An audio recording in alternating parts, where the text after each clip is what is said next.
All right, continuing chapter 10, we're going to do 10B, problem solving with geometry. The first thing we're going to talk about is slope. We've kind of talked about this before, and the grade of a road. So the grade of a road is essentially at what percent does it slope, right? This is important if you're driving a heavy truck and you're going down a really steep hill, right? Of course, you'd want to slow down if you're going down a very steep hill with a heavy truck because there's more force behind you.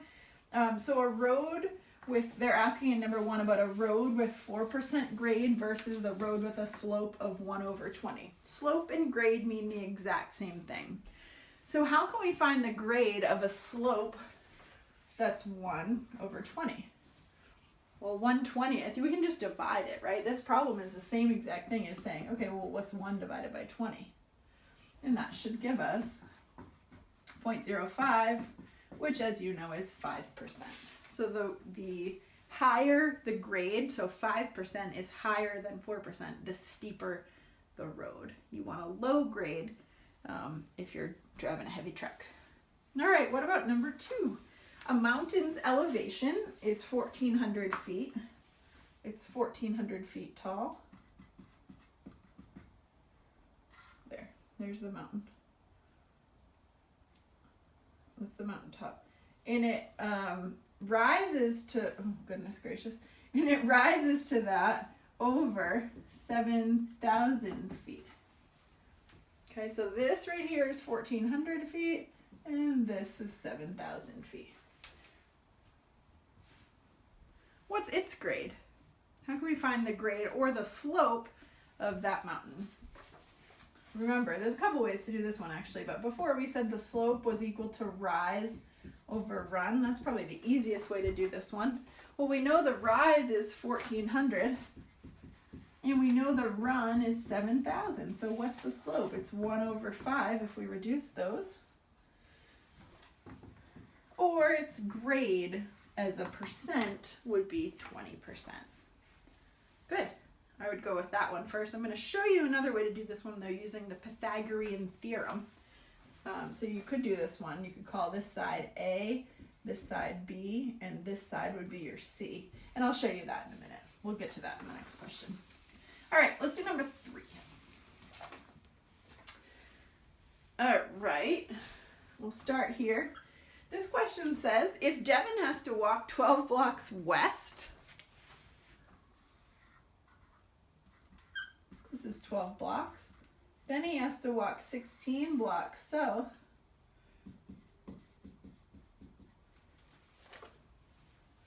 and each of the blocks is a 1/4 mile. How far does he have to walk? Well, 12 blocks, each one is 1/4 mile. So this is how I did it. You might have done this a little bit different, and that's fine. So I said, okay, this is 3 miles, right? 12 times, okay, a 1/4 mile gives me 3 miles, and this one is actually 4 miles.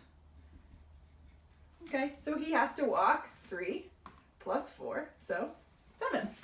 3 miles plus 4 miles equals 7 miles. All right, fair enough. Good. You could also say 12 plus 16, well, that's 28. Then multiply that by 1/4, and you'll still get 7. But they say how far is the starting distance to the ending distance as the crow flies? Or if we were to just measure it in a straight line. So what they mean is, okay, well, if he could essentially fly there or walk through buildings, what is it from here to here? That's what we want to know. Okay, so this one we're going to already talk about the Pythagorean theorem. Pythagorean. You remember this one? G-O-R-E-N. Yes. Good. I'm a terrible speller. The Pythagorean theorem, what it is first is a squared plus b squared, I'm going to write it higher, equals c squared. And what that means is, okay, with any right triangle, remember a right triangle has to have one 90-degree angle. The right triangle has a 90-degree angle. With any right triangle, we can say this side squared plus this side squared will equal the hypotenuse squared.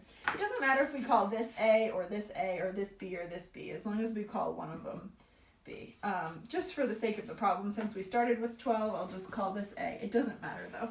Do it the other way and we'll check our answers. We'll still get the same thing. This side will be A, this side will be B, and this side will be C. The only one that does matter is that we have to make sure the longest side, or the hypotenuse, is always C. I'll say it again. We have to make sure the longest side, or the hypotenuse of the triangle, the one that's opposite the 90-degree angle, has to be C, or this will not work. A and B are interchangeable. You can do whichever. So let's find C using this equation. So remember, A was 3 miles, so 3 squared, plus B was 4 miles, plus 4 squared equals C squared. What is 3 squared? It's 9, plus 16 equals C squared. I'm going to erase this just so I can have more board. So if 9 plus 16 equals C squared, then I know 25 is the same thing as C squared. But what's C, right? We don't care what C squared is. We just want to know what C is. So we have to take the square root of both sides. So 5 equals C. So I know this side right here is 5 miles long. So he had to walk 7 miles, right? Because he had to walk around buildings and all that. Maybe stay on main roads. But if he could have flown there, it would have only been 5 miles. That's what they're trying to show you. Again, the Pythagorean theorem, C always has to be the longest side, or the hypotenuse, and it only works with right triangles. There has to be a 90-degree angle in your triangle. Good. All right, what about number 4? We're cruising now. Can you guys hear the birds chirping? I have a window open. I hope it's not too distracting, but it's nice to have some fresh air, that's for sure. Oops. Number 4, we're talking about similar triangles. So little triangles that can represent bigger triangles, or vice versa, but usually it's the other way. Usually it's a small triangle is similar to a big triangle. What similar triangles mean are that the triangles have all of the same angle measurements, it's just their sides are different. So when do you think people might use this in real life? When do you think someone would have a tiny triangle that really represents a much bigger triangle? If they're making a scale model of something, right, this would be extremely useful. Architecture, engineering, construction, right, if you need to know, okay, what's this little angle going to be, or what is, this whole side of a building, I need to know what it looks like. Well, no, the angle is going to be the same, right, but I might want to make a really small scale drawing, a blueprint maybe, or I might be just trying to sketch something to show my coworkers. Okay, well, 1 inch on this piece of paper really represents 3 feet, right, on the house that we're building. So that's when you would use similar triangles. So let's look at number 4. We have this triangle, and we have this much bigger triangle. You can look at these ones. My drawing is poor, but you can see that they look similar on the paper, right? This is 6 inches, this is 8 inches. This one should just be drawn better. This one was X, and this one was 27 inches. Okay, on your paper, on your worksheet, they look much better. These are similar triangles. This angle is the same as this angle, right? And you can see that right on the, you can't see it on the worksheet, but you can see it on my drawing here. They're both 90-degree angles. And I'll tell you that this angle is equal to this angle. They may both be 60 degrees. And this one here is equal to this one here. They may both be 30 degrees, something like that. Okay, those are similar triangles. So I know that this side is scaled down, a scaled down version of this side. And this side is a scaled down version of this side. So I want to set up a relationship to make these triangles, set them equal to each other essentially, so I can find out what the side X is. And there are several different ways to do this. I want to set up a proportion. Excuse me. We've used proportions before. I want to do the same thing here, but there are different answers and many of them are right. So I know that this side is a scaled down version of this side. And I also know that this side is a scaled down version of this side. So that's how I might write mine. 6 is to x as 8 is to 27. That would be, this is an equal sign. That would be a correct proportion. Now I could cross multiply, figure out what x is, and I'm on my way. You may have done it, well, this little side to this big side is the same as this little side to this big side. Is that right too? Sure. That's another good way to do it. You may have started with the big and said x to 6 is 27 to 8. That's fine too. Just make sure you're relating the correct sides with the correct sides, and you're doing it in the same order. So like small triangle to big triangle, small triangle to big triangle, or something like that. Either way, both of those answers will work, and you may have another solution that works for you too. Remember with a proportion, we cross multiply. You know the emoji where the person's like this? That's the cross multiply emoji. We've talked about that before. So that means I take this and I multiply it times that. Then I take this and I multiply it times that. And I set those equal to each other. So I say 6 times 27 equals 8 times x. And then I do straight up algebra to figure out what my answer is. So I got what did I get? Excuse me. 162 equals 8x. Then I divide both sides by 8 to get x by itself. So for me, I found x equals 20.25, and it's 20.25 inches, right? Since these were all in inches, and that's your answer for that side there. Good. Any questions on that one? Let me know. Okay, let's do number 5. Determine the area of a circular enclosure and a square enclosure made with 72 meters of fence. Compare the areas and comment. So let's do the circle first. I want to use exactly, oh, my circles are getting good. I want to use exactly 72 meters of fence to go around the outside of the circle. So what would I call that 72 meter like distance there? That would be my circumference, right? 72 meters is my circumference of the circle. So there are a couple different ways to do this. I'm going to do it the way I did it. I'm now trying to find, okay, what's the area of this circle? I know circumference equals pi times diameter, and I know area equals pi r squared.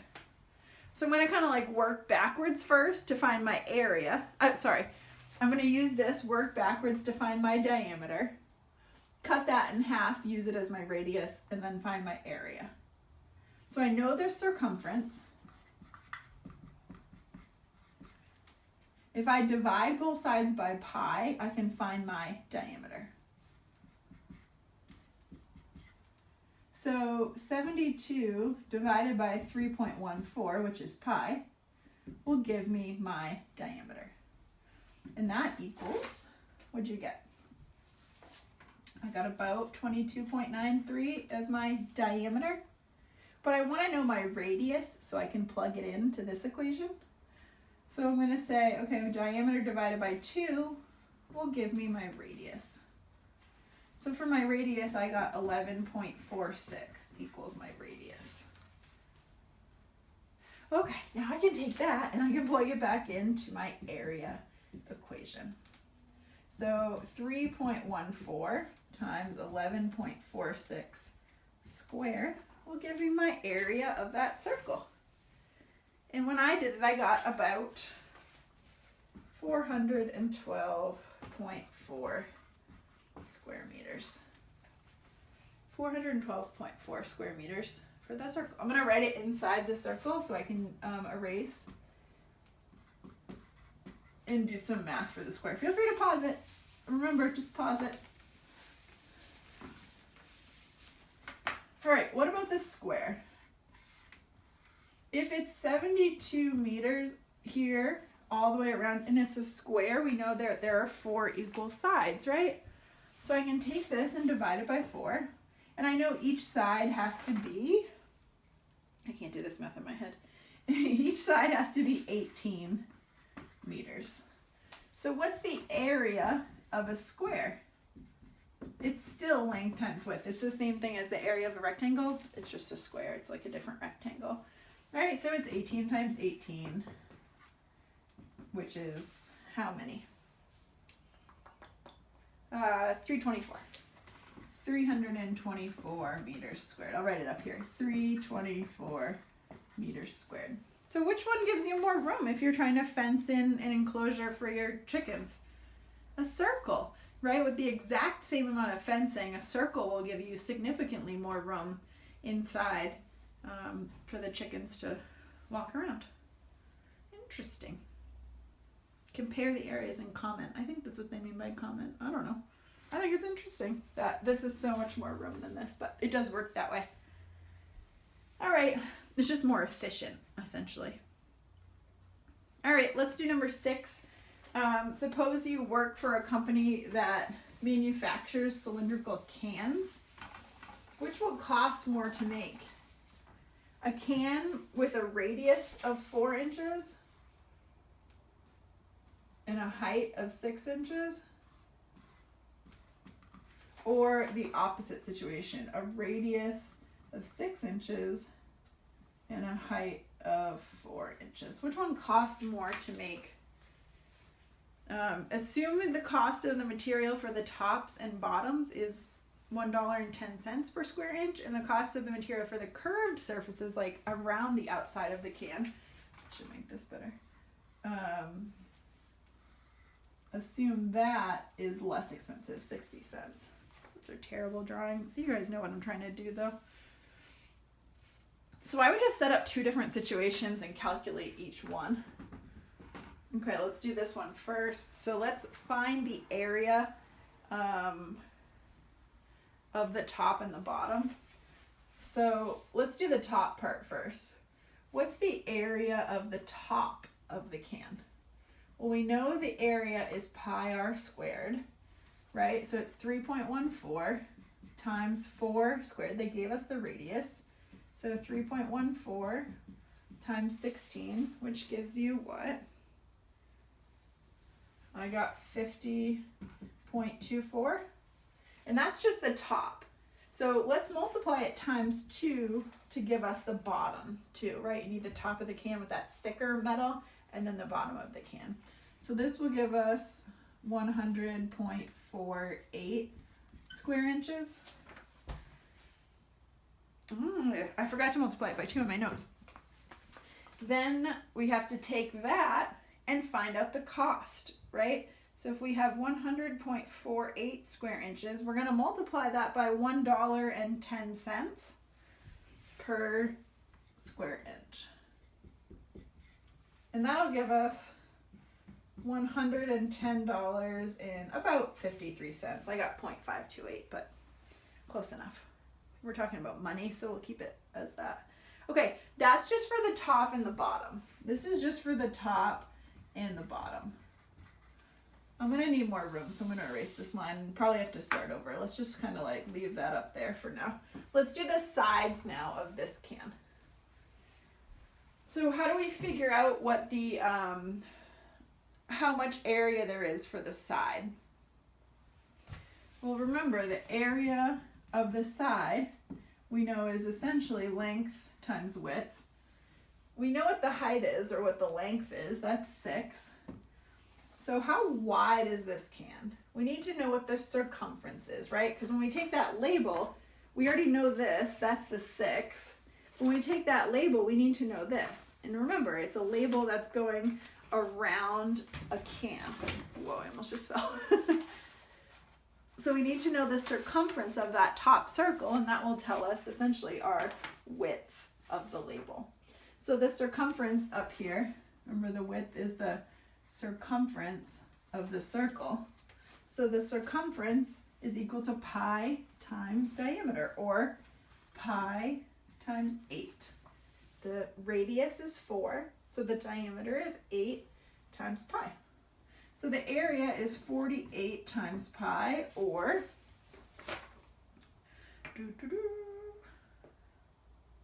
I got Oh no. Hold on. 48 times pi. I got, yeah, 150.72. Sorry, I don't know why that was so hard. Square inches. Okay, but then we have to find the cost, so we have to multiply that by 60 cents. And I got 90.43. Okay, so we know we have to take that, and we have to add it to that, and that'll give us the cost of that can. It's going to be $200.96. That seems expensive. $200.96. I guess those materials are pretty expensive, huh? It seems so high, but that's what I got. Let me know if you guys got a different answer though. Happy to hear what you guys got too. So again, I added those to get that 110 and 90 is 200, 53 and 43 is 96. Okay, let's do the other can though.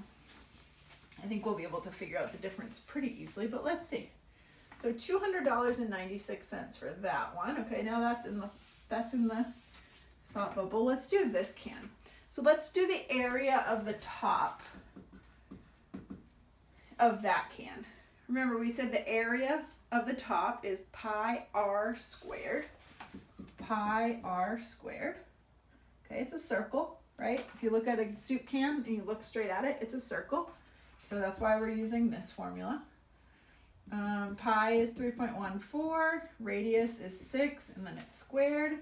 So that'll give us 3.14 times 36, which gives us 113.04 for that one. But then remember, that's just the top, so we need the bottom, so we have to multiply it by 2.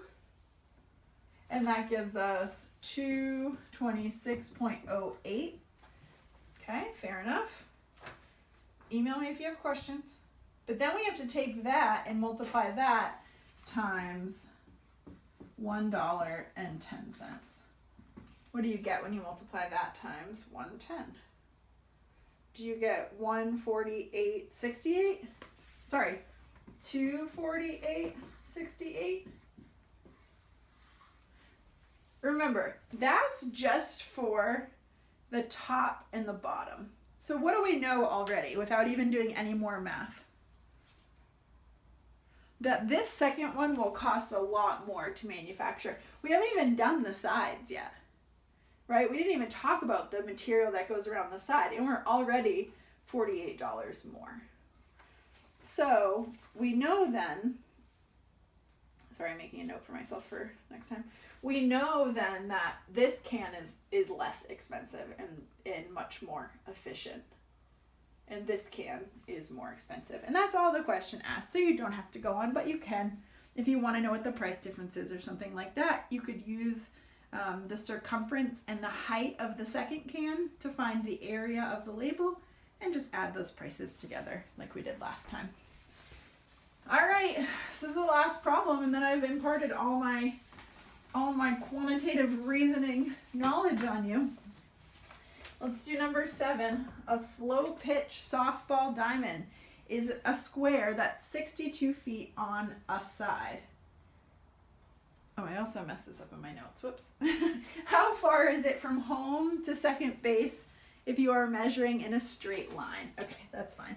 So I'm just going to turn to the side and try to draw a square. Oh, that's not too bad. Beautiful. So it's 62 feet on each side. Okay, so here's home, first, second, and that's third. Okay, so they want to know how far is it from home to second base if you're measuring in a straight line. Okay, assuming that each side is 62 feet, how can we find that distance? What do you think? If the whole original drawing is a square, how do we find this distance? Well, we can use the Pythagorean theorem, right? We know it's a square, so we know this is a right angle. So I'm just considering this triangle here. Okay? We know two sides. We're just looking for the third side, which is the hypotenuse. I'm just going to abbreviate because I don't know how to spell it. And we also call that C. So remember, we can use the Pythagorean theorem, a squared plus b squared equals c squared. And now we can find it. Yay! 62 squared plus 62 squared equals c squared. I need to do this math on my calculator. So 62 squared is 3,844 plus 3,844 equals, hold on, 7,688. I'm going to go over here. So if we know c squared equals 7,688, c equals what? You have to take the square root of it. So if you use your iPhone, it's the little button that has the little 2, this, and an X. You just type in that number and then you just push that button. I got 87.7 feet. I rounded. And that's it. Yeah. My friends, that's it. This has been the craziest semester I've ever taught, and I've been teaching for over 8 years now. Thank you all for sticking with me. I appreciate it. Please fill out your evaluations. They should be right in your SMCC. It says like course eval. I would appreciate any constructive criticism, whether it be positive or negative, that's fine. Please don't just tell me that the class sucked. Say why it sucked or something like that. Tell me what was good. Tell me what you liked, what you enjoyed. And if you think of something that you're like, you know, I really wish you would have done this, especially with this online stuff. I mean, I have no idea what I'm doing. I'm just being honest. I think we're all kind of adapting to things very quickly, but I am teaching this class again in the summer. So tell your friends, but if you have any, you know, helpful feedback, I would love it so much. I've enjoyed having you all in class and online. I'm always here for you. If you have any questions about math, let me know. Everything's due Friday at midnight. After that, it's all done. So just make sure you're done Friday at 11:59 p.m. So going into Saturday. So you have all day Friday to work on stuff too. But make sure it's all done by then, because after that, I gotta get the grades in ASAP, and then I'm moving on to summer stuff. I've enjoyed having you guys in class. Thank you so much for sticking with me and kind of riding through all this craziness. Hopefully we all come out as improved people and we're good at adapting to change. Let me know if you need anything or have any questions. I will talk to you guys later. Hopefully see you on campus in the fall.